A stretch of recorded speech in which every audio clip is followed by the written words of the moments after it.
Hello students, welcome back to our English class. In this class, we will discuss about most expected 2 and 3 marks questions and answers from the lesson A Sunny Morning. Dear students, ಇವತ್ತಿನ ಕ್ಲಾಸ್ನಲ್ಲಿ ನಾವು ದ್ವಿತೀಯ PUC ಗೆ ಇರುವಂತ A sunny morning ಅನ್ನುವಂತ ಪಾಠದಿಂದ ಮುಖ್ಯವಾಗಿ examination ಅಲ್ಲಿ ಯಾವ ರೀತಿಯಾಗಿರತಕ್ಕಂತ 2 and 3 ಮಾರ್ಕ್ಸ್ ಕ್ವೆಶ್ಚನ್ಸ್ ಗಳನ್ನ ಕೇಳ್ತಾರೆ, ಅದಕ್ಕೆ ನಾವು ಹೇಗೆ ಆನ್ಸರ್ ಬರಿಬೇಕು ಅನ್ನೋದನ್ನ ನೋಡ್ತಾ ಹೋಗೋಣ. ಎ ಸನ್ನಿ ಮಾರ್ನಿಂಗ್ ಅನ್ನುವಂಥ ಈ ಪ್ಲೇ ಏನಿದೆ, ನಾಟಕ ಇದೆ, ಇದಕ್ಕೆ 8 ಗಂಟೆ ಪಾಠ ಮಾಡ್ತಕ್ಕಂಥ ಅವಧಿಯನ್ನು ಕೊಟ್ಟಿದ್ದಾರೆ. ಹಾಗಾಗಿ 8 ಮಾರ್ಕ್ಸ್ಗಳನ್ನ ಇದಕ್ಕೆ ಅಲಾಟ್ ಮಾಡಿದ್ದಾರೆ. ಹಾಗಾಗಿ ನಿಮ್ಮ ಟೆಕ್ಸ್ಟ್ ಬುಕ್ಕಲ್ಲಿರ್ತಕ್ಕಂಥ ಎಲ್ಲ ಪಾಠಗಳಿಗಿಂತ ಈ ಒಂದು ಪಾಠದಲ್ಲಿ ಅತಿ ಹೆಚ್ಚಿನ ಅಂಕಗಳಿಗೆ ಪ್ರಶ್ನೆಯನ್ನು ಕೇಳ್ತಕ್ಕಂಥ ಚಾನ್ಸಸ್ ಇರ್ತದೆ. ಯಾವುದೇ ಕಾರಣಕ್ಕೂ ಕೂಡ ಈ ಚಾನ್ಸನ್ನು ಕಳ್ಕೊಳ್ಳೋಕೆ ಹೋಗಬೇಡಿ. ಈ ಪಾಠವನ್ನು ಚೆನ್ನಾಗಿ ತಾವು ಕಲ್ಕೊಂಡ್ಬಿಟ್ರೆ ಈಸಿಯಾಗಿ 8 ಮಾರ್ಕ್ಸ್ಗಳನ್ನ ಪಡ್ಕೋಬಹುದು ಅಂತ ಹೇಳ್ತಾ ಇವಾಗ ಈ ಪಾಠದಿಂದ ಕ್ವಶನ್ಸ್ಗಳನ್ನ ಯಾವ ರೀತಿಯಾಗಿ ಕೇಳ್ತಾರೆ ನೋಡೋಣ. ಅಲ್ಲಿ ಈ ರೀತಿಯಾಗಿ ಕೇಳಿರ್ತಾರೆ, answer any 3 of the following questions in 1 or 2 sentences each ಅಂತ ಇರ್ತದೆ. ಅಂದರೆ ಇದು 2 ಮಾರ್ಕ್ಸ್ಗೆ ಸಂಬಂಧಪಟ್ಟಿರ್ತಕ್ಕಂಥ ಕ್ವಶನ್ಗಳಾಗಿರ್ತವೆ. ಯಾವ ರೀತಿಯಾಗಿರ್ತಕ್ಕಂಥ ಪ್ರಶ್ನೆಯನ್ನು ಕೇಳ್ಬೋದು ನೋಡಿ. Describe the appearance of Dona ಲೌರಾ. ಈ ಡೋನಾ ಲೌರಾ ನೋಡೋದಕ್ಕೆ ಹೇಗಿದ್ಲು ಅನ್ನೋದ್ರ ಬಗ್ಗೆ ಇಲ್ಲಿ ಕ್ವಶನ್ ಕೇಳ್ತಾ ಇದ್ದಾರೆ. ಅಲ್ಲಿ 1-2 ಸೆಂಟೆನ್ಸ್ ಇದೆ, ಅದನ್ನು ತಾವು ರೆಡಿ ಮಾಡ್ಕೊಂಡ್ಬಿಟ್ರೆ ಎಕ್ಸಾಮಲ್ಲಿ ಈಸಿಯಾಗಿ ಮಾರ್ಕ್ಸನ್ನು ತಗೋಬೋದು. ಹೇಗಿದ್ಲು ನೋಡಿ. Dona Laura a handsome white haired old lady of 70 ವರ್ಷ, ಕೂದಲೆಲ್ಲ ಬೆಳ್ಳಗೆ ಆಗಿ ಹೋಗಿದೆ. ರಿಫೈನ್ಡ್ ಇನ್ ಅಪಿಯರೆನ್ಸ್, ವಯಸ್ಸಾಗಿದ್ರು ಕೂಡ ನೋಡೋದಕ್ಕೆ ಸಿಸ್ಟಮೆಟಿಕ್ ಆಗಿದ್ದಾಳೆ. Her eyes and entire manner, ಅವಳ ಕಣ್ಣುಗಳು ಮತ್ತು ಅವಳ ವರ್ತನೆ ಏನಿತ್ತಲ್ಲ, giving evidence that despite her age her mental faculties are unimpaired. ವಯಸ್ಸಾಗಿದ್ರು ಕೂಡ ಅವಳ ಮನಸ್ಸಿಗೆ ಇನ್ನೂ ವಯಸ್ಸಾಗಿಲ್ಲ ಅನ್ನೋದು ಅವಳ ನಡವಳಿಕೆಯಿಂದನೇ ಗೊತ್ತಾಗ್ತಾ ಇತ್ತು ಅಂತ ಟೆಕ್ಸ್ಟ್ ಬುಕ್ಕಲ್ಲಿ ಕೊಟ್ಟಿದ್ದಾರೆ. ಇದನ್ನು ಕೂಡ 2 ಮಾರ್ಕ್ಸ್ಗೆ ಕ್ವಶನ್ ಆಗಿ ಕೇಳೋದ್ರಿಂದ ತಾವು ಇದನ್ನು ಕಲ್ತ್ಕೊಂಡ್ಬಿಡಿ. ಇನ್ನು ನೆಕ್ಸ್ಟ್ ಕ್ವಶನ್ ಯಾವ ರೀತಿಯಾಗಿ ಕೇಳ್ಬೋದು ನೋಡಿ. Why does Dona Laura visit the park every morning. ಅಲ್ಲಿ ಮಾಡ್ರಿಡಲ್ಲಿ ಇರ್ತಕ್ಕಂಥ ಪಾರ್ಕಲ್ಲಿ ಕೂತಿರ್ತಾಳಲ್ಲ, ಬಂದು ಪ್ರತಿದಿನ ಅಲ್ಲಿ ಪಾರ್ಕಿಗೆ ಬರ್ತಾಳಲ್ಲ, ಯಾಕೆ ಬರ್ತಾಳೆ ಅಂತ ಕೂಡ ಕೇಳ್ಬೋದು. ಅದಕ್ಕೆ ಆನ್ಸರ್ ಹೇಗೆ ಬರಿಬೋದು ನೋಡಿ. Dona Laura visits the park to enjoy the sunny morning. ಬೆಳಗ್ಗೆ ಬಿಸಿಲಿರ್ತದೆ, ಎಳೆ ಬಿಸಿಲಿರ್ತದೆ, ಅಲ್ಲಿ ಬಂದು ಕೂತ್ಕೊಂಡು ಎಂಜಾಯ್ ಮಾಡೋದಕ್ಕೆ. And to feed the pigeons with bread crumbs ಅಂತ ಇದೆ. ಅಲ್ಲಿರ್ತಕ್ಕಂಥ ಪಾರಿವಾಳಗಳಿಗೆ, ಹಕ್ಕಿಗಳಿಗೆ ಅವಳು ಏನು ಮಾಡ್ತಾ ಇದ್ಲು, ಬ್ರೆಡ್ ಕ್ರಮ್ಸನ್ನು ತಗೊಂಡ್ಬಿಟ್ಟು ಅವಕ್ಕೆ ತಿನ್ನಿಸ್ತಾ ಇದ್ಲು, ಹಾಕ್ತಾ ಇದ್ಲು ಅಂತ ತಾವು ಬರಿಬೋದು. ಇನ್ನು ನೆಕ್ಸ್ಟ್ ಕ್ವಶನ್ ಯಾವ ರೀತಿಯಾಗಿ ಕೇಳ್ಬೋದು ನೋಡಿ. Who are the servants of Dona Laura and Don Gonzalo. ಇಲ್ಲಿ 2 ವ್ಯಾಲ್ಯೂ ಪಾಯಿಂಟ್ಸ್ ಇರೋದ್ರಿಂದ ಈ ರೀತಿಯಾಗಿರ್ತಕ್ಕಂಥ ಪ್ರಶ್ನೆಯನ್ನು ಕೂಡ ಕೇಳ್ಬೋದು. ಅಲ್ಲಿ ಡೋನಾ ಲೌರಾ ಜೊತೆಗೂ ಕೂಡ ಒಬ್ಬಳು ಮೇಡ್ ಬಂದಿದ್ಲು, ಹಾಗೆ ಡಾನ್ ಗೊನ್ಸಾಲೋ ಜೊತೆಗೂ ಕೂಡ ಒಬ್ಬ ಸರ್ವೆಂಟ್ ಬಂದಿದ್ದ. ಅವ್ರ ಹೆಸರು ಏನು ಅಂತ ಕೇಳ್ತಾ ಇದ್ದಾರೆ. ಹೇಗೆ ಬರಿಬೋದು. Petra was Dona Laura's maid and Juanito was Don Gonzalo's servant ಅಂತ ಬರಿಬೇಕು. ಇಲ್ಲ ಪೆಟ್ರಾ ಆ್ಯಂಡ್ ಕ್ವಾನಿಟೋ ಅಂತ ಬರೆದ್ರೂ ಕೂಡ ತಮಗೆ ಈಸಿಯಾಗಿ ಮಾರ್ಕ್ಸ್ ಸಿಗುತ್ತೆ. ಇನ್ನು ನೆಕ್ಸ್ಟ್ ಕ್ವಶನ್ ಯಾವ ರೀತಿಯಾಗಿ ಕೇಳ್ಬೋದು ನೋಡಿ. How Don Gonzalo struggle to read. ಅಲ್ಲಿ ಪಾರ್ಕಲ್ಲಿ ಕೂತ್ಕೊಂಡಾಗ ಒಂದು ಪುಸ್ತಕ ತಗೊಂಡು ಓದೋಕ್ಕೆ ರೆಡಿ ಆಗ್ತಾನಲ್ಲ ಅವನು, ಆ ಓದೋದಕ್ಕೆ ಎಷ್ಟು ಸ್ಟ್ರಗಲ್ ಮಾಡ್ತಾನೆ, ಹೇಗೆ ಸ್ಟ್ರಗಲ್ ಮಾಡ್ತಾನೆ ಅಂತ ಕೂಡ ತಮಗೆ ಕೇಳ್ಬೋದು. ಅದಕ್ಕೆ ಆನ್ಸರ್ ಹೇಗೆ ಬರಿಬೋದು ನೋಡಿ. Don Gonzalo puts on an enormous pair of glasses. ದೊಡ್ಡದಾಗಿರ್ತಕ್ಕಂಥ ಕನ್ನಡಕ ಹಾಕೋತಾನೆ. Takes from his pocket a reading glass. ಬರೀ ಕನ್ನಡಕ ಹಾಕೊಂಡ್ಬಿಟ್ರೆ ಅವ್ನು ಕಣ್ಣು ಕಾಣಿಸಲ್ಲ ಕರೆಕ್ಟಾಗಿ. ತನ್ನ ಜೋಬಿಂದ ಒಂದು ರೀಡಿಂಗ್ ಗ್ಲಾಸ್, ಮ್ಯಾಗ್ನಿಫೈಯಿಂಗ್ ಗ್ಲಾಸನ್ನು ತೆಗಿತಾನೆ. And adjust boat to shoot them. ಹೀಗೆ ಕನ್ನಡಕ ಮತ್ತು ಮ್ಯಾಗ್ನಿಫೈಯಿಂಗ್ ಗ್ಲಾಸನ್ನು ಅಡ್ಜಸ್ಟ್ ಮಾಡಿಕೊಂಡು ಶೂಟ್ ಮಾಡಿಕೊಂಡು ಓದೋದಕ್ಕೆ ಪ್ರಯತ್ನ ಪಡ್ತಿರ್ತಾನೆ ಅಂತ ತಾವು ಬರಿಬೇಕು. ಇನ್ನು ನೆಕ್ಸ್ಟ್ ಕ್ವಶನ್ ಹೇಗಿದೆ ನೋಡಿ. How does Don ಗೊನ್ಸಾಲೋ spend his time on every Sunday. ಪ್ರತಿ ಭಾನುವಾರ ಅವನ ಟೈಮನ್ನು ಹೇಗೆ ಕಳೀತಾ ಇದ್ದ ಅಂತ ಕೇಳ್ತಾರೆ. ಅವನ ಡೈಲಾಗಲ್ಲೇ ಬರುತ್ತೆ. ಅದಕ್ಕೆ ಹೇಗೆ ಆನ್ಸರ್ ಬರಿಬೋದು ನೋಡಿ. On every Sunday Don ಗೊನ್ಸಾಲೋ takes his gun and dog. ಪ್ರತಿ ಭಾನುವಾರ ಬಂದರೆ ಸಾಕು, ಅವನ ಹತ್ರ ಇರೋ ಗನ್ ಮತ್ತು ತನ್ನ ನಾಯಿನ ತೊಗೊಂಡ್ಬಿಟ್ಟು ಏನು ಮಾಡ್ತಾನೆ, and go to one of his estate near Aravaca and kill time. ಅಲ್ಲೇ ಹತ್ತಿರದಲ್ಲಿರ್ತಕ್ಕಂಥ ಅರಾವಕದಲ್ಲಿ ಒಂದು ತನ್ನ ಎಸ್ಟೇಟ್ಗೆ ಹೋಗ್ತಾನೆ, ತೋಟಕ್ಕೆ ಹೋಗ್ತಾನೆ. ಅಲ್ಲಿ ಹೋಗ್ಬಿಟ್ಟು ಏನು ಮಾಡ್ತಾನೆ, ತನ್ನ ಟೈಮನ್ನು ಸ್ಪೆಂಡ್ ಮಾಡ್ತಾನೆ ಅಂತ ತಾವು ಬರಿಬೇಕು. ಇನ್ನು ನೆಕ್ಸ್ಟ್ ಕ್ವಶನ್ ಹೇಗೆ ಕೇಳ್ಬೋದು ನೋಡಿ. In a sunny morning how old is Don Gonzalo. Don ಗೊನ್ಸಾಲೋಗೆ ಇವಾಗ ಎಷ್ಟು ವಯಸ್ಸಾಗಿದೆ. And which is his native place. ಅವನ ಒಂದು ನೇಟಿವ್ ಪ್ಲೇಸ್ ಯಾವುದು ಅಂತ ಕೇಳ್ತಾ ಇದ್ದಾರೆ. ತುಂಬ ಸಿಂಪಲ್ಲಾಗಿ ಬರೆದ್ಬಿಡ್ಬೋದು. Don Gonzalo 70 years old. ಇವಾಗ ಅವನಿಗೆ 70 ವರ್ಷ ಆಗಿದೆ. And Valencia was his native place. ಅಲ್ಲಿ ವೆಲೆನ್ಸಿಯಾ ಅಂತ ಬರ್ತದೆ, ಅದು ಅವನ ಒಂದು ನೇಟಿವ್ ಪ್ಲೇಸ್ ಆಗಿರುತ್ತೆ ಅಂತ ತಾವು ಬರಿಬೇಕು. ನೆಕ್ಸ್ಟ್ ಕ್ವಶನ್ ಯಾವ ರೀತಿಯಾಗಿ ಕೇಳ್ಬೋದು ನೋಡಿ. Mention the name of the villa near Valencia. ಈ ಡಾನ್ ಗೊನ್ಸಾಲೋ ನೇಟಿವ್ ಪ್ಲೇಸ್ ಏನಿತ್ತಲ್ಲ ವೆಲೆನ್ಸಿಯಾ, ಅದ್ರ ಹತ್ತಿರದಲ್ಲೇ ಒಂದು ವಿಲ್ಲಾ ಇತ್ತು. ಅದ್ರ ಹೆಸರು ಏನು ಅಂತ ಕೇಳ್ತಾ ಇದ್ದಾರೆ. And who lived in it, ಆ ವಿಲ್ಲಾದಲ್ಲಿ ಯಾರು ವಾಸವಾಗಿದ್ರು ಅಂತ ಪ್ರಶ್ನೆ ಕೇಳ್ತಾ ಇದ್ದಾರೆ. ಇಲ್ಲಿ 2 ವ್ಯಾಲ್ಯೂ ಪಾಯಿಂಟ್ಸ್ ಆಗಿರೋದ್ರಿಂದ ಈ ಥರ ಪ್ರಶ್ನೆಗಳನ್ನ 2 ಮಾರ್ಕ್ಸ್ಗೆ ಕೇಳ್ತಾ ಇರ್ತಾರೆ. ಅದಕ್ಕೆ ಆನ್ಸರ್ ಹೇಗೆ ಬರಿಬೋದು ನೋಡಿ. The name of the villa near Valencia was Marisela. ಇದಕ್ಕೆ ಮರಿಸೇಲಾ ಅಂತ ಕರಿತಾ ಇದ್ರು ವಿಲ್ಲಾಗೆ. ಅದರಲ್ಲಿ ಯಾರು ಇರ್ತಾ ಇದ್ರು? ದ ಮೋಸ್ಟ್ ಬ್ಯೂಟಿಫುಲ್ ವುಮೆನ್, ಅವಳ ಹೆಸರು ಲೌರಾ ಲಾರೆಂಟ್ ಅಂತ, ಲಿವ್ಡ್ ಇನ್ ದಟ್ ವಿಲ್ಲಾ. ಅಥವಾ ನೀವು ಲೌರಾ ಲಾರೆಂಟ್ ಅಂತ ಅಷ್ಟೇ ಬರೆದ್ರು ಕೂಡ ಮಾರ್ಕ್ಸ್ ಸಿಗುತ್ತೆ. ಇನ್ನು ನೆಕ್ಸ್ಟ್ ಕ್ವಶನ್ ಯಾವ ರೀತಿ ಕೇಳ್ಬೋದು ನೋಡಿ.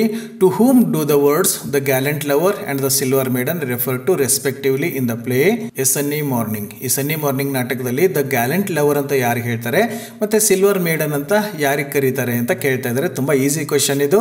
ಹೇಗೆ ಬರಿಬೋದು ನೋಡಿ ಆನ್ಸರನ್ನು. Don Gonzalo was the gallant lover. ಈ ಡಾನ್ ಗೊನ್ಸಾಲೋಗೆ ಗ್ಯಾಲೆಂಟ್ ಲವರ್ ಅಂತ ಇದ್ರು ಯಂಗಾಗಿದ್ದಾಗ. And Dona Laura was the silver maiden. ಅಲ್ಲಿ ಸುತ್ತಮುತ್ತ ಇರತಕ್ಕಂಥ ಏರಿಯಾದಲ್ಲಿ ಅವಳಿಗೆ ಸಿಲ್ವರ್ ಮೇಡನ್ ಅಂತ ಕರೀತಾ ಇದ್ರು. ಇನ್ನು ನೆಕ್ಸ್ಟ್ ಕ್ವಶನ್ ಹೇಗಿದೆ ನೋಡಿ. What is the name of the book Don ಗೊನ್ಸಾಲೋ read in the park, who wrote it ಅಂತ ಕೇಳಿದರೆ. ಇದು ಕ್ವಶನ್ ಬ್ಯಾಂಕಲ್ಲಿ ಕೇಳಿರ್ತಕ್ಕಂಥ ಪ್ರಶ್ನೆ. ಬಟ್ ಈ ಪಾಠದಲ್ಲಿ ಅಲ್ಲಿ ಯಾರು ಬರೆದಿದ್ದು ಆ ಪುಸ್ತಕ ಅಂತ ಹೇಳಿದ್ದಾರೆ. ಬಟ್ ಆ ಪುಸ್ತಕ ಹೆಸರು ಮೆನ್ಷನ್ ಆಗಿಲ್ಲ. ಆದರೂ ಕೂಡ ಈ ಪ್ರಶ್ನೆಯನ್ನು ಕೇಳಿದರೆ ಅದಕ್ಕೆ ನಾವು ಹೇಗೆ ಆನ್ಸರ್ ಬರಿಬೋದು ನೋಡಿ. The book name is Dolores. It is written by Campoamor. Campoamor ಅನ್ನತಕ್ಕಂಥ ಕವಿ ಬರೆದಿರ್ತಕ್ಕಂಥ ಈ ಕವನಗಳ ಪೋಯಮ್ಸ್ ಪುಸ್ತಕವನ್ನು ಅವನು ಓದ್ತಾ ಇರ್ತಾನೆ. ಅಲ್ಲಿ ಪುಸ್ತಕದ ಹೆಸರನ್ನು ಎಲ್ಲಿಯೂ ಮೆನ್ಷನ್ ಮಾಡಿಲ್ಲ. ಬಟ್ ಅದನ್ನು ಸರ್ಚ್ ಮಾಡಿದಾಗ ಡೊಲಾರಸ್ ಅಂತ ಸಿಕ್ತು. ಅದ್ರ ಬದಲಾಗಿ ತಾವು book of poems written by Campoamor ಅಂತ ಬರೆದ್ರು ಕೂಡ ಮಾರ್ಕ್ಸ್ ಕೊಡ್ಬೋದು ಅಂತ ಅನ್ಕೋತೀನಿ. ಇನ್ನು ನೆಕ್ಸ್ಟ್ ಕ್ವಶನ್ ಯಾವ ರೀತಿಯಾಗಿ ಕೇಳ್ಬೋದು ನೋಡಿ. Name any 2 Spanish writers mention by Don Gonzalo in the play a sunny morning. Don ಗೊನ್ಸಾಲೋ ಅಲ್ಲಿ ಕೆಲವರು ಸ್ಪ್ಯಾನಿಷ್ ರೈಟರ್ಸ್ಗಳನ್ನ ಹೆಸರು ಹೇಳ್ತಾನೆ. ಯಾರ್ದಾದ್ರೂ ಇಬ್ಬರು ಹೆಸರನ್ನು ಹೇಳಿ ಅಂತ ಕೇಳ್ತಾ ಇದ್ದಾರೆ. ಅಥವಾ ಇದೇ ಪ್ರಶ್ನೆ ಇನ್ನೊಂದು ರೀತಿಯಾಗಿ ಕೇಳ್ಬೋದು. Who are Don Gonzalo's great friends ಅಂತ ಕೇಳ್ಬೋದು. ಅಲ್ಲಿ ಡಾನ್ ಗೊನ್ಸಾಲೋ ಅವ್ರ ಹೆಸರೆಲ್ಲ ಹೇಳ್ಬಿಟ್ಟು ಇವರೆಲ್ಲ ನನ್ನ ಗ್ರೇಟ್ ಫ್ರೆಂಡ್ಸ್ ಅಂತ ಹೇಳ್ತಾನಲ್ಲ, ಸೊ ಈ ರೀತಿಯಾಗಿ ಕೂಡ ಹೇಳ್ಬೋದು. ಅಲ್ಲಿ ಯಾರ್ದಾದ್ರೂ ಇಬ್ಬರು ಹೆಸರನ್ನು ಹೇಳಿ ಅಂತ ಹೇಳಿದ್ದಾರೆ. ಇಲ್ಲಿದಾವೆ ನೋಡಿ, ಕ್ಯಾಂಪ್ ಅಮೋರ್, ಎಪ್ರೋನ್ಸೆಡಾ, ಜೋರಿಲ್ಲಾ, ಬೆಕ್ಕರ್. ಇದರಲ್ಲಿ ಯಾವುದಾದ್ರೂ 2 ಬರೆದ್ರು ಕೂಡ ತಮಗೆ ಎಕ್ಸಾಮಲ್ಲಿ ಮಾರ್ಕ್ಸನ್ನು ಕೊಡ್ತಾರೆ. ಇನ್ನು ನೆಕ್ಸ್ಟ್ ಕ್ವಶನ್ ಯಾವ ರೀತಿಯಾಗಿ ಕೇಳ್ಬೋದು ನೋಡಿ. Where did Gonzalo meet Zorrilla, how old was when he went there for the first time in the play a sunny morning. ಈ ಜೋರಿಲ್ಲಾ ಅಂತಕ್ಕಂಥ ಸ್ಪ್ಯಾನಿಷ್ ರೈಟರ್ ಇರ್ತಾನಲ್ಲ, ಅವನನ್ನು ಡಾನ್ ಗೊನ್ಸಾಲೋ ಎಲ್ಲಿ ಭೇಟಿ ಆಗ್ತಾನೆ ಮತ್ತು ಆ ಜಾಗಕ್ಕೆ ಅವನು ಎಷ್ಟು ವಯಸ್ಸಲ್ಲಿದ್ದಾಗ ಹೋಗಿದ್ದ ಅಂತ ಕ್ವಶನ್ ಕೇಳ್ತಾ ಇದ್ದಾರೆ. Answer is very simple. ಹೇಗೆ ಬರಿಬೋದು ನೋಡಿ. ಗೊನ್ಸಾಲೋ ಮೆಟ್ ಜೋರಿಲ್ಲಾ ಇನ್ ಅಮೇರಿಕಾ ಅಂತ ಬರಿಬೇಕು. ಅಮೇರಿಕಾದಲ್ಲಿ ಅವ್ನು ಸಿಕ್ಕಿದ್ದಂತೆ. Gonzalo 6 years old when he went to America for the first time. ಅಮೇರಿಕಾಗೆ ಫಸ್ಟ್ ಟೈಮ್ ಹೋದಾಗ ಗೊನ್ಸಾಲೋಗೆ ಕೇವಲ 6 ವರ್ಷ ಆಗಿತ್ತು ಅಂತ ತಾವು ಆನ್ಸರನ್ನು ಬರಿಬೋದು. ಇನ್ನು ನೆಕ್ಸ್ಟ್ ಕ್ವಶನ್ ಯಾವ ರೀತಿಯಾಗಿ ಕೇಳ್ಬೋದು ನೋಡಿ. Name the king and queen mention by Don Gonzalo why referring to Columbus in the play. ಅಮೇರಿಕಕ್ಕೆ ಹೋಗಿದ್ದೀನಿ ಅಂತಂದಾಗ ನೀನು ಕೊಲಂಬಸ್ನ ಜೊತೆಗೆ ಹೋಗಿದೀಯಾ ಅಂತ ಡೊನಾಲ್ಡ್ ಅವರು ಹೇಳ್ತಾರೆ. ಅವಾಗ ಅಲ್ಲಿ ಕಿಂಗ್ ಆ್ಯಂಡ್ ಕ್ವೀನ್ ಇಬ್ಬರು ಹೆಸರನ್ನು ಅವನು ಮೆನ್ಷನ್ ಮಾಡ್ತಾನೆ. ಅವ್ರು ಯಾರು ಅಂತ ಕೇಳ್ತಾ ಇದ್ದಾರೆ. ತುಂಬ ಈಸಿಯಾಗಿ ಬರೆದು ಬಿಡ್ಬೋದು. Ferdinand and Isabella. ಇದು ಕಿಂಗ್ ಆ್ಯಂಡ್ ಕ್ವೀನ್ ಅವ್ರ ಬಗ್ಗೆ ಡಾನ್ ಗೊನ್ಸಾಲೋ ಹೇಳ್ತಾನೆ. ಇಷ್ಟು ಬರೆದ್ರೆ ಸಾಕು, ತಮಗೆ ಮಾರ್ಕ್ಸ್ ಸಿಗುತ್ತೆ. ಇನ್ನು ನೆಕ್ಸ್ಟ್ ಕ್ವಶನ್ ಯಾವ ರೀತಿಯಾಗಿ ಕೇಳ್ಬೋದು ನೋಡಿ. What event causes Dona Laura and Don Gonzalo to start talking nicely to each other. ಅವರಿಬ್ಬರು ಮುಂಚೆ ಕಿತ್ತಾಡ್ಕೋತಾ ಇದ್ರು, ಒಬ್ರಿಗೊಬ್ರು ಟಿಂಗಲ್ ಮಾಡ್ತಾ ಇದ್ರು. ಬಟ್ ಯಾವುದೋ ಒಂದು ಘಟನೆಯಿಂದ ಅವರಿಬ್ಬರು ಫ್ರೆಂಡ್ಲಿಯಾಗಿ ಮಾತಾಡೋದಕ್ಕೆ ಸ್ಟಾರ್ಟ್ ಮಾಡ್ತಾರೆ. ಅದು ಯಾವಾಗಿಂದ ಅಂತ ಕೇಳ್ತಾ ಇದ್ದಾರೆ. ಅಥವಾ ಇದೇ ಪ್ರಶ್ನೆ ಇನ್ನೊಂದು ರೀತಿಯಾಗಿ ಕೇಳ್ಬೋದು. How do Dona Laura and Don Gonzalo manage to resolve their initial argument. ಸ್ಟಾರ್ಟಿಂಗಲ್ಲಿ ಅವ್ರೇನು ಒಬ್ರಿಗೊಬ್ರು ವಾದ ಮಾಡ್ತಾ ಇದ್ರು, ಕಿತ್ತಾಡ್ಕೋತಾ ಇದ್ರು, ಅದನ್ನು ಹೇಗೆ ಸಾಲ್ವ್ ಮಾಡ್ಕೊಂಡ್ರು ಅಂತ ಕೂಡ ಕ್ವಶನ್ ಕೇಳಿದರೆ ಅದಕ್ಕೆ ಒಂದೇ ಆನ್ಸರ್ ಇರ್ತದೆ. ಹೇಗೆ ಬರಿಬೋದು ನೋಡಿ. They begin to talk nicely to each other after sharing a pinch of snuff. ಈ ಪಿಂಚ್ ಆಫ್ ಸ್ನಪ್ ಏನಿದೆಲ್ಲ, ನಶ್ಯ, ಒಂದು ಚಿಟಿಕೆ ನಶ್ಯ ಅಂತ ಕರಿತೀವಲ್ಲ, ಇದರಿಂದ ಅವರಿಬ್ಬರ ಮಧ್ಯಕ್ಕೆ ಇರ್ತಕ್ಕಂಥ ಮನಸ್ಸು ಮುಗಿದು ಹೋಗುತ್ತೆ. ಫ್ರೆಂಡ್ಲಿಯಾಗಿ ಮಾತಾಡೋದಕ್ಕೆ ಸ್ಟಾರ್ಟ್ ಮಾಡ್ತಾರೆ.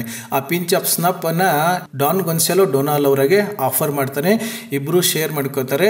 Which makes them sneeze and laugh. ಅದನ್ನು ನಶ ಏರ್ಸಿದ ತಕ್ಷಣ ಏನಾಗುತ್ತೆ, ಸೀನ್ತಾರೆ ಆ್ಯಂಡ್ ಲಾಫ್. ಅವಾಗ ಅವರಿಬ್ರು ನಗೋದಕ್ಕೆ ಸ್ಟಾರ್ಟ್ ಮಾಡ್ತಾರೆ. Helping them to relax and start a friendly conversation. ಅವಾಗ ಅವರಿಬ್ರು ಏನು ಮಾಡ್ತಾರೆ, ನಕ್ಬಿಟ್ಟು ಸೀರಿಯಸ್ನೆಸ್ಸನ್ನು ಬಿಟ್ಬಿಟ್ಟು ಕ್ಲೋಸ್ ಆಗಿ ಫ್ರೆಂಡ್ಲಿಯಾಗಿ ಮಾತಾಡೋದಕ್ಕೆ ಸ್ಟಾರ್ಟ್ ಮಾಡ್ತಾರೆ. ಇನ್ನು ನೆಕ್ಸ್ಟ್ ಕ್ವಶನ್ ಹೇಗಿದೆ ನೋಡಿ. Which event show the romantic love affair between the silver maiden and the gallant lover. ಈಗ ಸಿಲ್ವರ್ ಮೇಡನ್ ಮತ್ತು ಗ್ಯಾಲೆಂಟ್ ಲವರ್ ಮಧ್ಯಕ್ಕೆ ಇರ್ತಕ್ಕಂಥ ಪ್ರೀತಿ ಅಷ್ಟೊಂದು ರೊಮ್ಯಾಂಟಿಕ್ ಅನ್ನೋದು ನಮಗೆ ಹೆಂಗೆ ಗೊತ್ತಾಗುತ್ತೆ ಅಂತ ಕೇಳಬಹುದು. ಅದನ್ನ ಹೇಗೆ ಬರಿಬಹುದು ನೋಡಿ. The gallant lover passed by horse back every morning under Har window. ಆ ವಿಲ್ಲಾದಲ್ಲಿ ಅವಳು ಕಿಟಕಿ ಪಕ್ಕದಲ್ಲಿ ಕುತ್ಕೋತಾ ಇದ್ದಲ್ಲ, ಅದ್ರ ಪಕ್ಕದಲ್ಲೇ ರೋಡ್ ಇತ್ತು, ಅಲ್ಲಿ ಅವನು ಕುದುರೆ ಮೇಲೆ ದಾಟ್ಕೊಂಡು ಹೋಗ್ತಾ ಇದ್ದ. And tossed up to her a bouquet of flowers with she caught. ಅಲ್ಲಿ ಹೋಗ್ಬೇಕಾದ್ರೆ ಒಂದು ಹೂಗೊಚ್ಚನ ಅವನು ಎಸೆದು ಹೋಗ್ತಾ ಇದ್ದ, ಅದನ್ನ ಅವಳು ಹಿಡ್ಕೋತಾ ಇದ್ಲು.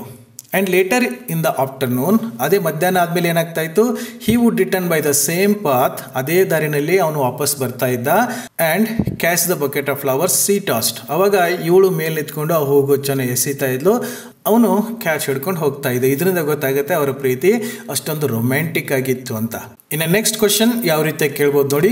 Why did Don ಗೊನ್ಸಾಲೋ ವುಂಡ್ the Merchant. ಇಲ್ಲಿ ಮರ್ಚೆಂಟ್ ಅಂತಂದರೆ ಈ ಡೊನಾಲ್ಡ್ ಅವರ ಫ್ಯಾಮಿಲಿಯವರು ಅವನಿಗೆ ಈ ಡೊನಾಲ್ಡ್ ಅವರನ್ನು ಮದುವೆ ಮಾಡಿಕೊಡ್ಬೇಕು ಅಂತ ಫಿಕ್ಸ್ ಮಾಡ್ಕೊಂಡಿದ್ರು. ಅವನನ್ನು ಇವನು ಗಾಯಗೊಳಿಸ್ತಾನೆ. ಯಾಕೆ ಗಾಯಗೊಳಿಸ್ತಾ ಅಂತ ಅದಕ್ಕೆ ಹೇಗೆ ಆನ್ಸರ್ ಮಾಡ್ಬೋದು. One night gallant lover was waiting under silver maiden's window to hear her sing. ಒಂದಿನ ರಾತ್ರಿ ಏನಾಗಿತ್ತು, ಈ ಗ್ಯಾಲೆಂಟ್ ಲವರ್ ಡಾನ್ ಗೊನ್ಸಾಲೋ ಹೆಂಗಾಗಿದ್ದಾಗಿದ್ದಲ್ಲ, ಅವನು ಅವಳು ಕೂರ್ತಕ್ಕಂಥ ಕಿಟಕಿ ಕೆಳಗಡೆ ಬಂದು ಸೈಲೆಂಟಾಗಿ ನಿಂತ್ಕೊಂಡಿದ್ದ. ಅವಳು ಹಾಡು ಹೇಳೋದನ್ನು ಕೇಳಿಸ್ಕೋಬೇಕು ಅಂತ ಅಲ್ಲಿ ನಿಂತ್ಕೊಂಡಿದ್ದ. But he was caught and insulted by the merchant. ಅಷ್ಟೊತ್ತಿಗೆ ಆ ಮರ್ಚೆಂಟ್ ಬರ್ತಾನೆ. ಅವನು ಮದುವೆ ಆಗಬೇಕು ಅಂದ್ಕೊಂಡಿರೋ ಹುಡುಗಿ ಕಿಟಕಿ ಕೆಳಗೆ ಇವನು ನಿಂತ್ಕೊಂಡಿದ್ದಲ್ಲ, ಅದಕ್ಕೆ ಇವನು ಹಿಡ್ಕೊಂಡ್ಬಿಟ್ಟು ಇನ್ಸಲ್ಟ್ ಮಾಡ್ತಾನೆ. ಆಮೇಲೆ ಅವರಿಬ್ಬರ ಮಧ್ಯಕ್ಕೆ ಫೈಟ್ ನಡೀತದೆ. And in the duel Don Gonzalo wounded the merchant ಅಲ್ವಾ. ಅಲ್ಲಿ ಫೈಟ್ ನಡೆದಾಗ ಅವನು ಚೆನ್ನಾಗಿ ಹೊಡೆದು ಬಿಡ್ತಾನೆ, ಅದಕ್ಕೆ ಅವನಿಗೆ ಗಾಯ ಆಗುತ್ತೆ ಅಂತ ತಾವು ಬರಿಬೇಕು. ಇನ್ನು ನೆಕ್ಸ್ಟ್ ಕ್ವಶನ್ ಹೇಗೆ ಕೇಳ್ಬೋದು ನೋಡಿ. What circumstances according to Don Gonzalo made his cousin run away from Valencia. ಮೇಲ್ಗಡೆದ್ದು ಈ ಕ್ವಶನ್ ಎರಡು ಒಂದಕ್ಕೊಂದು ರಿಲೇಟೆಡ್. ಅಲ್ಲಿ ಯಾಕೆ ಮರ್ಚೆಂಟ್ಗೆ ಹೊಡೆದ ಅಂತ ಕೇಳ್ತಾ ಇದ್ದಾರೆ. ಈಗ ವೆಲೆನ್ಸಿಯಾದಿಂದ ಈ ಡಾನ್ ಗೊನ್ಸಾಲೋ ಓಡಿ ಹೋಗ್ತಾನಲ್ಲ, ಯಾಕೆ ಓಡಿ ಹೋದ ಅಂತ ಕೇಳ್ತಾ ಇದ್ದಾರೆ. ಅದಕ್ಕೆ ಆನ್ಸರ್ ಹೇಗೆ ಬರಿಬೋದು. The merchant was badly wounded by Gonzalo. ಈ ಮರ್ಚೆಂಟನ್ನು ಇವನು ಚೆನ್ನಾಗಿ ಹೊಡೆದು ಬಿಟ್ಟಿರ್ತಾನೆ, ಗಾಯ ಆಗಿಬಿಟ್ಟಿರ್ತದೆ. Gonzalo was afraid of the consequences of the fight with a person who was highly regarded in the locality. ಆ ಮರ್ಚೆಂಟ್ ಒಬ್ಬ ಸಾಮಾನ್ಯ ವ್ಯಕ್ತಿ ಅಲ್ಲ, ಅಲ್ಲಿ ತುಂಬ ಫೇಮಸ್ ಆಗಿರ್ತಕ್ಕಂಥ ಒಬ್ಬ ವ್ಯಾಪಾರಿ. ಅವನ ಸಪೋರ್ಟಿಗೆ ತುಂಬ ಜನ ಎಲ್ಲ ಇರ್ತಾರೆ. ಅಂಥ ವ್ಯಕ್ತಿನ ಹೊಡೆದು ಬಿಟ್ಟಿದ್ನಲ್ಲ, ಇನ್ನೇನು ಮತ್ತೆ ಆ ಕಡೆಯವ್ರು ಬಂದು ಇವನು ಹೊಡಿತಾರೆ ಅನ್ನೋ ಭಯದಿಂದ ಏನು ಮಾಡ್ತಾನೆ. So he ಫ್ಲೆಡ್ Valencia. ಆ ವೆಲೆನ್ಸಿಯಾದಿಂದ ಅಲ್ಲಿಂದ ಅವನು ಓಡಿ ಹೋಗಿಬಿಡ್ತಾನೆ ಅಂತ ತಾವು ಬರೀಬೇಕು. ಇನ್ನು ನೆಕ್ಸ್ಟ್ ಕ್ವಶನ್ ಯಾವ ರೀತಿಯಾಗಿ ಕೇಳ್ಬೋದು ನೋಡಿ. Why do Don Gonzalo and Donald Laura hide their true identities from each other at the end. ಅವರಿಬ್ಬರು ಡಿಸ್ಕಸ್ ಮಾಡ್ತಾ ಕೂತ್ಕೊಂಡಾಗ ಯಾವುದೋ ಒಂದು ಹಂತದಲ್ಲಿ ಡೊನಾಲ್ಡ್ ಲೌರಾ ಗೊತ್ತಾಗುತ್ತೆ ಈ ಡಾನ್ ಗೊನ್ಸಾಲೋ ಹೇಳ್ತಾ ಇರೋದು ತನ್ನ ಬಗ್ಗೆನೇ ಅಂತ ಅವಳಿಗೆ ಅರ್ಥ ಆಗುತ್ತೆ. ಹಾಗೆಯೇ ಸ್ವಲ್ಪ ಹೊತ್ತಾದ್ಮೇಲೆ ಡಾನ್ ಗೊನ್ಸಾಲೋಗೂ ಕೂಡ ಗೊತ್ತಾಗುತ್ತೆ ಅವಳು ಹೇಳ್ತಾ ಇರೋದು ನನ್ನ ಬಗ್ಗೆನೇ ಅಂತ. ಬಟ್ ಇವನು ತಿಳ್ಕೊತಾನೆ ನನಗೆ ಗೊತ್ತಾಗಿದೆ, ಅವಳಿಗೇನು ಗೊತ್ತಿಲ್ಲ ಅಂತ ಇವನು ಅಂದ್ಕೋತಾನೆ.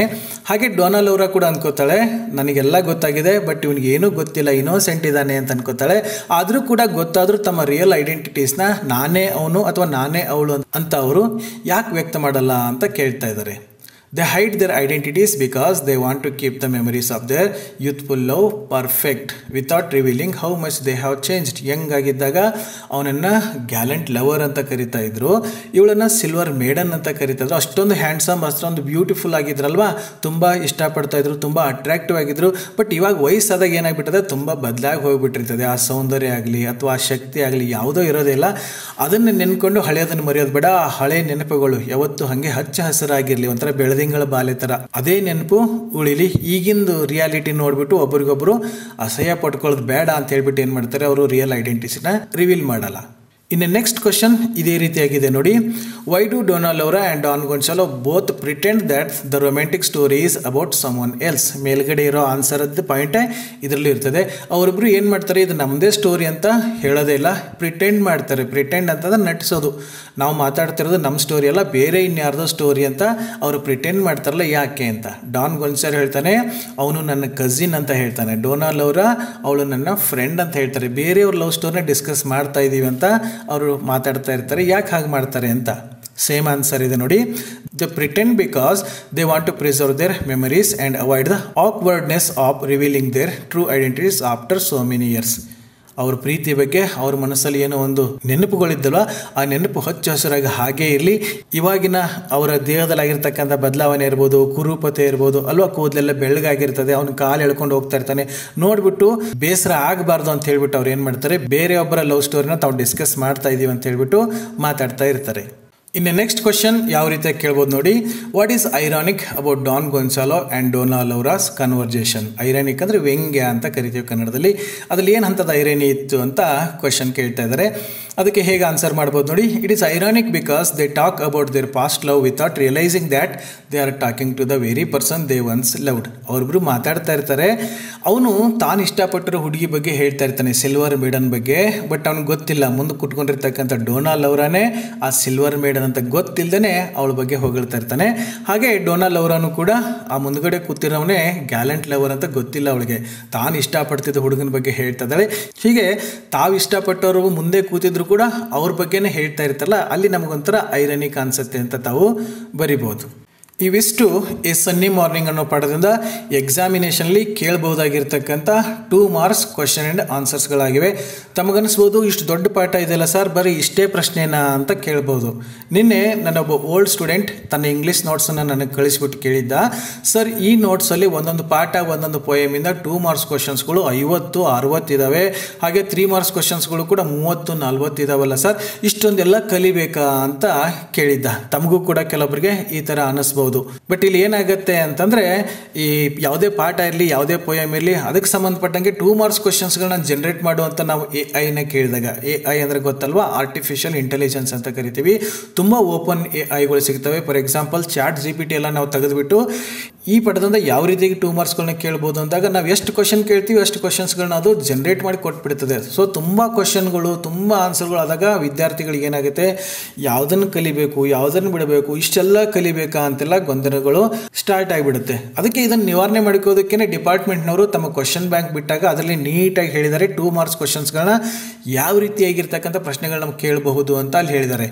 ಯಾವ ಕ್ವಶನ್ಗೆ ಅದಕ್ಕೆ ಆನ್ಸರ್ ಆಗಿ 2 ವ್ಯಾಲ್ಯೂ ಪಾಯಿಂಟ್ಸ್ ಇರ್ತಾವಲ್ಲ ಅಂಥ ಪ್ರಶ್ನೆಗಳನ್ನ ಮಾತ್ರ 2 ಮಾರ್ಕ್ಸ್ಗೆ ಕೇಳಬಹುದು ಅಂತ ಹೇಳಿರ್ತಾರೆ. ಹಾಗೆಯೇ 3 ಮಾರ್ಕ್ಸ್ ಕ್ವಶನ್ಸ್ಗಳಿಗೆ ಯಾವ ರೀತಿಯಾಗಿರ್ತಕ್ಕಂಥ ಪ್ರಶ್ನೆಗಳನ್ನ ಕೇಳಬಹುದು ಅಂತ ಅವರೇ ಹೇಳಿದ್ರಿಂದ ಅದನ್ನು ನಾವು ಮನಸ್ಸಲ್ಲಿ ಇಟ್ಕೊಂಡು ಈ ಕ್ವಶನ್ ಆ್ಯಂಡ್ ಆನ್ಸರ್ಸ್ಗಳನ್ನ ಕಲ್ಕೊಳ್ಳೋದಕ್ಕೆ, ಎಕ್ಸಾಮ್ಗೆ ಪ್ರಿಪೇರ್ ಆಗೋದಕ್ಕೆ ಯೂಸ್ ಮಾಡ್ಕೊಳ್ಳಿ. ತಮಗೆ ಯಾವುದೇ ರೀತಿಯಾಗಿರ್ತಕ್ಕಂಥ ಕನ್ಫ್ಯೂಷನ್ಸ್ ಇರಲ್ಲ ಅಂತ ಹೇಳಿಬಿಟ್ಟು ಇವಾಗ ಈ ಸನ್ನಿ ಮಾರ್ನಿಂಗ್ ಪಾಠದಿಂದ ಯಾವ ರೀತಿಯಾಗಿರ್ತಕ್ಕಂಥ 3 ಮಾರ್ಕ್ಸ್ ಕ್ವಶನ್ಸ್ಗಳನ್ನ ಕೇಳಬಹುದು. ಅಲ್ಲಿ ಡಿಪಾರ್ಟ್ಮೆಂಟ್ನವರು ಬಿಟ್ಟಿರ್ತಕ್ಕಂಥ ಕ್ವಶನ್ ಬ್ಯಾಂಕಲ್ಲೂ ಕೂಡ ಕೆಲವೊಂದು ಕ್ವಶನ್ಗಳಿದಾವೆ, ಅದ್ರ ಜೊತೆಗೆ 2-3 ಕ್ವಶನ್ಗಳನ್ನ ಸೇರಿಸಿ ಇಲ್ಲಿ ತಮಗೆ ಕೊಟ್ಟಿದ್ದೀನಿ ನೋಡಿ. ಕ್ವಶನ್ಗಳನ್ನ ನೋಡ್ಕೊಂಬಿಡಿ. Why the early interaction between Donald Laura and Don Gonzalo is labelled as an ill nature prelude ಅಂತ ಕರೀತಾರೆ. ಅಥವಾ ಡಾನ್ ಗೊನ್ಸಾಲೋನ ಡೊನಾಲ್ಡ್ ಲೌರಾ ಯಾಕೆ ಇಲ್ ನೇಚರ್ಡ್ ಮ್ಯಾನ್ ಅಂತ ಕರೀತಾರೆ. ಇವೆರಡು ಪ್ರಶ್ನೆಗಳಿಗೆ ಆನ್ಸರ್ ಒಂದೇ ಆಗಿರ್ತದೆ. In the next question, how did the gallant young man and the silver maiden interact with each other during their youthful days? ಅವರು ಯಂಗ್ ಆಗಿದ್ದಾಗ ಒಬ್ರಿಗೊಬ್ರು ಹೇಗೆ ಇಂಟರಾಕ್ಟ್ ಮಾಡ್ತಾ ಇದ್ರು ಅಂತ. In the next question, how does Don Gonzalo recall the beauty of the silver maiden? ಆ silver ಮೇಡನನ್ನು ನೆನಪು ಮಾಡಿಕೊಂಡಾಗ ಅವಳು ನೋಡೋದಕ್ಕೆ ಎಷ್ಟು ಸುಂದರವಾಗಿದ್ಲು ಅಂತ ಅವನು ವರ್ಣನೆ ಮಾಡ್ತಾನೆ. ಹೇಗೆ ವರ್ಣನೆ ಮಾಡ್ತಾ ಇದ್ದ ಅಂತ ಕ್ವಶನ್ ಕೇಳ್ತಾ ಇದ್ದಾರೆ. What circumstances according to Don Gonzalo made his cousin run away from Valencia? Don Gonzalo ಯಂಗಾಗಿದ್ದಾಗ ಆ ವೆಲೆನ್ಸಿಯಾದಿಂದ ಓಡಿ ಹೋಗ್ತಾನಲ್ಲ, ಯಾವ ಒಂದು ಸರ್ಕಮ್ಸ್ಟಾನ್ಸಸ್ಸಲ್ಲಿ ಓಡಿ ಹೋಗ್ಬೇಕಾಗತ್ತೆ ಅಂತ ಕೇಳ್ತಾ ಇದ್ದಾರೆ. Next question, what fictitious story did Don ಗೊನ್ಸಾಲೋ spin about himself in the name of his cousin A sunny morning? ಇವನು ಓಡಿ ಹೋದ್ಮೇಲೆ ಏನಾಗಿದ್ದ ಅಂತ ಹೇಳ್ಬಿಟ್ಟು ಡೊನಾಲ್ಡ್ ಲೌರಾಗೂ ಗೊತ್ತಿರಲ್ಲ. ಹಾಗೆಯೇ ಡೊನಾಲ್ಡ್ ಲೌರಾ ಏನು ಮಾಡಿದ್ದು ಅನ್ನೋದು ಡಾನ್ ಗೊನ್ಸಾಲೋ ಗೊತ್ತಿಲ್ಲ. ಅದಕ್ಕೆ ಅವ್ರು ಏನು ಮಾಡ್ತಾರೆ, ಕೆಲವೊಂದು ಕಾಲ್ಪನಿಕ ಕಥೆಗಳನ್ನ ತಮ್ಮ ಬಗ್ಗೆನೇ ಹೇಳೋಕ್ಕೆ ಸ್ಟಾರ್ಟ್ ಮಾಡ್ತಾರೆ. ಹಾಗೆ ಡಾನ್ ಗೊನ್ಸಾಲೋ ತನ್ನ ಬಗ್ಗೆನೇ ಹೇಳ್ಕೊತಾ ಇದ್ದಾನೆ, ಬಟ್ ತನ್ನ ಕಸಿನ್ ಅಂತ ಹೇಳ್ತಾನೆ. ಅಲ್ಲಿಂದ ಓಡಿ ಹೋದ್ಮೇಲೆ ಅವನ ಕಸಿನ್ಗೆ ಏನಾಯಿತು ಅನ್ನೋದಕ್ಕೆ ಒಂದು ಕತೆ ಹೇಳ್ತಾನಲ್ಲ, ಅದನ್ನು ಇಲ್ಲಿ ಕೇಳ್ತಾ ಇದ್ದಾರೆ. How does Donald Laura describe her best friend's death to Don Gonzalo in a sunny morning? ಇಲ್ಲಿ ಡೊನಾಲ್ಡ್ ಲೌರಾನು ಅಷ್ಟೇ ತನ್ನ ಫ್ರೆಂಡ್ ಅಂತ ಹೇಳ್ಕೊತಾಳೆ. ಅವಳು ಕೂಡ ಡಾನ್ ಗೊನ್ಸಾಲೋ ಬಿಟ್ಟು ಹೋದ್ಮೇಲೆ ಏನಾದ್ಲು, ಅವಳು ಹೇಗೆ ಸತ್ತೋದ್ಲು ಅಂತ ಒಂದು ಕತೆ ಕಟ್ಟಿ ಹೇಳ್ತಾಳ. ಆ ಕತೆ ಬಗ್ಗೆ ಹೇಳಿ ಅಂತ. ಈ ಎಲ್ಲ ಕ್ವಶನ್ಸ್ಗಳು ಏನಿದಾವೆ ಅಂದರೆ 6 ಮಾರ್ಕ್ಸ್ಗೆ ಕೇಳ್ತಕ್ಕಂಥ ಪ್ರಶ್ನೆಗಳು. ಈ ಎಲ್ಲ ಪ್ರಶ್ನೆಗಳಿಗೆ ನೋಟ್ಸನ್ನು ಮಾಡಿಬಿಟ್ಟು PDF ಅಲ್ಲಿ ಕನ್ವರ್ಟ್ ಮಾಡಿಬಿಟ್ಟು ಈ ವಿಡಿಯೋ ಕೆಳಗೆ ಕೊಟ್ಟಿರ್ತಕ್ಕಂಥ ಡಿಸ್ಕ್ರಿಪ್ಷನ್ ಬಾಕ್ಸಲ್ಲಿ ಆ ನೋಟ್ಸ್ ಲಿಂಕನ್ನು ಕೊಟ್ಟಿದ್ದೀನಿ. ತಾವು ಅದನ್ನು ಕ್ಲಿಕ್ ಮಾಡಿ ಡೌನ್ಲೋಡ್ ಮಾಡಿಕೊಂಡು ಓದೋದಕ್ಕೆ, ಎಕ್ಸಾಮ್ಗೆ ಪ್ರಿಪೇರ್ ಆಗೋದಕ್ಕೆ ಯೂಸ್ ಮಾಡ್ಕೊಳ್ಳಿ ಅಂತ ಹೇಳ್ತಾ ಇವತ್ತಿನ ಕ್ಲಾಸ್ ಇಲ್ಲೇ ಮುಗಿಸೋಣ. ಇನ್ನು ನೆಕ್ಸ್ಟ್ ಕ್ಲಾಸಲ್ಲಿ ಮುಂದಿನ ಟಾಪಿಕ್ ಜೊತೆಗೆ ಮತ್ತೆ ಸಿಗೋಣ. So till then take care.